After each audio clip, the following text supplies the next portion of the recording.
চোখ দিয়ে পানি পড়ার মতো একটি ঘটনা, সময় থাকলে শুনে যাবেন। 3 দিন হলো হযরত মুহাম্মদ সাল্লাল্লাহু আলাইহি ওয়াসাল্লাম মদিনাতে নেই। কেউ জানে না নবীজি কোথায়। ওমর ফারুক রাদিয়াল্লাহু আনহু মুক্ত তরবারি হাতে ঘোষণা দিলেন, যদি নবীজির কোনো কিছু হয় তবে আমি ওমর বলছি, মক্কার একটা মুনাফিকও আস্ত শরীরে থাকবে না। এদিকে আবু বকর রাদিয়াল্লাহু আনহু বললেন, থাম ভাই, চল নবীজির তালাশ করি।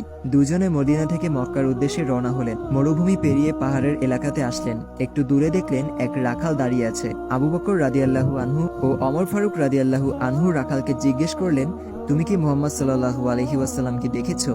রাখাল উত্তরে বলল, আমি মুহাম্মদ সাল্লাল্লাহু আলাইহি ওয়াসাল্লামকে চিনি না এবং আপনাদেরকেও চিনি না, তবে ওই পাহাড়ের উপরে একজন লোক ইয়া উম্মতি বলে কাঁদছেন। আবু বকর রাদিয়াল্লাহু আনহু ও ওমর ফারুক রাদিয়াল্লাহু আনহু বুঝতে বাকি ছিল না ওই লোক আর কেউ না, দয়াল নবীজি হযরত মুহাম্মদ সাল্লাল্লাহু আলাইহি ওয়াসাল্লাম। রাখাল আবার বলল, লোকটির সাথে সাথে আমার সব উট ভেড়াগুলো কাঁদতেছে আর খাওয়া বন্ধ করে দিছে, আপনারা ওনাকে নিয়ে যান, তা না হলে আমার সব উট ভেড়াগুলো কাঁদতে কাঁদতে মরে যাবে। আবু বকর রাদিয়াল্লাহু আনহু ও ওমর ফারুক রাদিয়াল্লাহু আনহু পাহাড়ে গিয়ে দেখলেন দয়াল নবীজি সেজদারত অবস্থায় ইয়া উম্মতি বলে কাঁদছেন। নবীজির কষ্টে আবু বকর রাদিয়াল্লাহু আনহু বললেন, ইয়া রাসূলুল্লাহ, আমি আবু বকর ইসলাম গ্রহণ করার পর থেকে যত আমল করেছি সব আপনার উম্মতকে দিয়ে দিলাম, আপনি দয়া করে মাথা উঠান। নবীজি মাথা উঠায় না। এবার ওমর ফারুক রাদিয়াল্লাহু আনহু বললেন, ইয়া রাসূলুল্লাহ, আমি ওমর যে আপনার মাথা নিতে গিয়ে নিজের মাথা দিয়ে দিয়েছি, সে আপনার উম্মতের জন্য সব আমল দিয়ে দিলাম।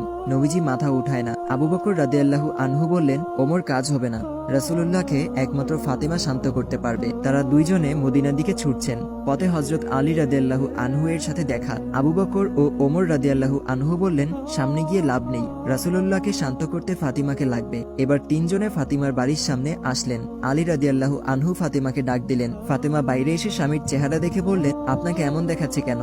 তবে কি মক্কার মুনাফিকরা আমার আব্বাজানকে মেরে ফেলেছে? হযরত আলী রাদিয়াল্লাহু আনহু বললেন, তুমি তাড়াতাড়ি চলো, নবীজি ইয়া উম্মতি বলে কাঁদছেন, মাথা উঠাচ্ছেন না। ফাতিমা দৌড়ে গেলেন।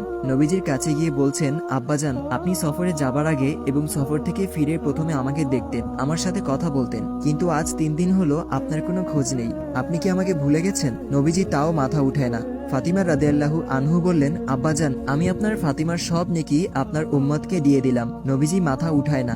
নবীজির দুই পাশে হাসান হুসেন দাঁড়িয়ে বলতেছেন, নানাজান উঠেন, নানাজান উঠেন।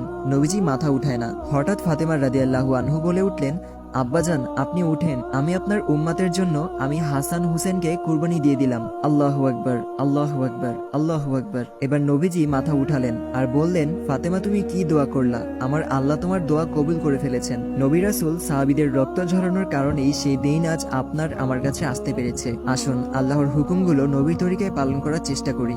আমিন। ভিডিওটি ভালো লাগলে অবশ্যই শেয়ার করবেন।